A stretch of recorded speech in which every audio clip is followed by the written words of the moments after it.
शंभो। कैसे हैं मित्रों?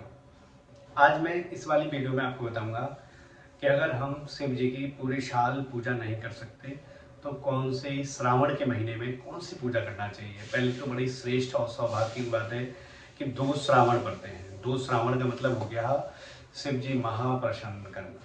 अब 2 श्रावणों में हमें कौन सा ऐसा काम प्रतिदिन करना चाहिए जिससे हमारे यहाँ धन वैभव सब संपन्न होता है, कलह हानि बीमारी सब खत्म हो जाती है। उस शिव जी का विशेष रूप से हमारे ऊपर कृपा बन जाती है, विशेष रूप से हमारे ऊपर भगवान की दया बन जाती है। क्या काम करें, ऐसा छोटा सा कौन सा उपाय करें जो शिव जी प्रसन्न हो जाए तथा मनोवांछित फल प्राप्त करें। तो आज मैं एक छोटे से उपाय के साथ आपके साथ फिर आया हूँ कि हमें श्रावण केवल श्रावण के दिन ही वो उपाय को करना है, श्रावण महीने में ही वो उपाय करना है। पूरी साल में वो उपाय नहीं हो सकता, केवल श्रावण में ही हो सकता है। अगर श्रावण में आप इस उपाय को करेंगे तो आप देखेंगे कि आपके जीवन में बहुत सारी परेशानियों का अंत होते हुए दिखाई देगा। बहुत सारी परेशानियां धीरे धीरे करके चली जाएंगी, बहुत सारे समाधान आपको मिलते चले जाएंगे। बहुत सारे कोई भी कार्य करने के लिए आपको बहुत ही अधिक मेहनत करने की आवश्यकता नहीं होगी। कोई ना कोई ऐसा व्यक्ति आपको अवश्य टकराएगा जिससे आपका कल्याण होगा तथा आपके लिए शुभ संकेत देगा। बात करते हैं उपाय कौन सा है। तो उपाय क्या करना है आपको, सरसों का तेल का दीपक या तिल के तेल का दीपक, घी की व्यवस्था हो तो घी का दीपक आपको संध्या काल शिव मंदिर में जाकर शिवलिंग के सामने रखना है। किधर रखना है? उत्तर की तरफ। शिवलिंग के जो योनि होती है, सामने जहां जल गिरता है उसकी सामने उस दीपक को रखना है। और रात को शाम के टाइम इतनी टाइम जाना है कि वो दीपक जो जलेगा वो करीब करीब 12-1 बजे तक वो दीपक जलना चाहिए आपका जलाया हुआ। अगर ये दीपक आप जलाएंगे तो तन मन धन, शिव पुराण के अनुसार जो शिव जी पर रात्रि को दीपक जलाते हैं उसके यहाँ कभी भी जन्मों जन्मों तक लक्ष्मी समाप्त नहीं होती, ऐसा शिव पुराण का मत है।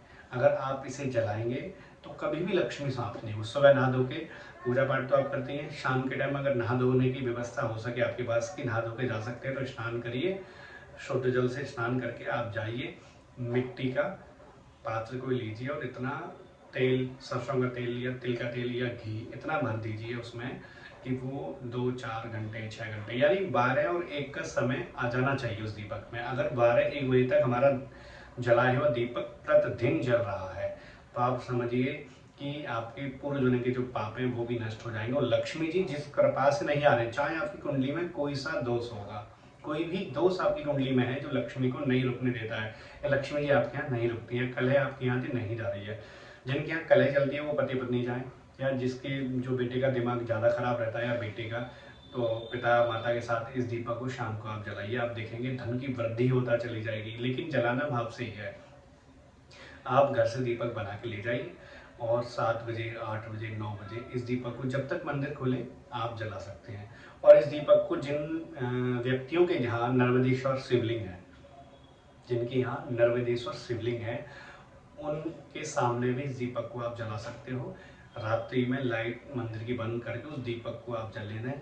इतना तेल एक बार में उसमें डालें कि आपको दोबारा आवश्यकता ना हो डालने की, मतलब ऐसा बड़ा दीपक आपको रखना है शिवलिंग के बिल्कुल जस्ट सामने। शिवलिंग का जो मुख है वो उत्तर दिशा की ओर है, उनके सामने आपको जलाना है। थोड़ी सी दूरी पर आप उस दीपक को जलाएं और आप देखेंगे उस दीपक को धीमे धीमे, जब भी आज सुबह उस दीपक को नहा धोने के बाद उठा के फिर उसको साफ करके फिर रख लें और फिर शाम के टाइम उस दीपक को फिर जला दें। नित्य नेम अगर एक ही दीपक आपको मिलता रहता है मंदिर में, वो दीपक जला के आए, वो दीपक आपको सुबह मिल गया तो बड़ी अच्छी बात है। अगर नहीं भी मिलता है वो दीपक किसी कारण पर तो आप प्रतिदिन नया दीपक ले सकते हैं। 2 श्रावण पड़ रहे हैं, इन श्रावण में आप किसी भी दिन से आप प्रारंभ कर सकते हो। जितने दिन आप ज़्यादा से ज़्यादा जलाएंगे इस दीपक जलाने से आपको अनंत लाभ होगा। ये शिव पुराण का मत है और शिव पुराण में जो बात लिखी है वो अटूट सत्य है। शिव जी ने पार्वती से कहा है कि देवी जो रात्रि में दीपक जलाते हैं मेरे सामने वो लक्ष्मीहीन, कभी श्रीहीन, लक्ष्मीहीन हो ही नहीं सकते। तो आप इस उपाय को करिए और इस उपाय करने से आपके यहाँ जो अटूट लक्ष्मी है उसका भंडार भरना प्रारंभ होगा।